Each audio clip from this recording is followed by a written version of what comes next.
আমার ছেলে আজকে আমাকে সারপ্রাইজ দিছে। আজকে আমার মনটা ভালো ছিল না, এখন মনটা খুবই ভালো হয়ে গেছে।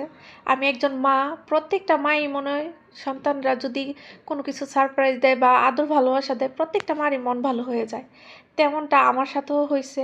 আজকে আমার মন ভালো ছিল না যে কোনো একটা কিছু নিয়ে, তো আমার ছেলে বুঝতে পারছে। তারপর ও আমাকে সারপ্রাইজ দেওয়ার জন্য, আমার মনটা ভালো করার জন্য ও নিজের জমানো টাকা দিয়ে আজকে ও নিজে দোকান থেকে যেয়ে আমার জন্য পিৎজা নিয়ে আসছে। কারণ ও জানে আমি পিৎজা পছন্দ করি, এর জন্য। আর সাথে মজুও নিয়ে আসছে।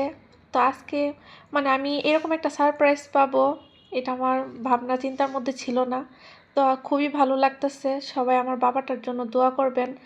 এরকম চিন্তা ভাবনা যে তার মার জন্য করছে, মানে আমি কি বলবো, আল্লাহ আমার বাবাকে সুস্থ রাখুক, ভালো রাখুক, ভালো একজন মানুষ বানাক। সবাই আমার বাবার জন্য দোয়া করবেন। তো সবাই ভালো থাকবেন। আল্লাহ হাফেজ। আসসালামু আলাইকুম।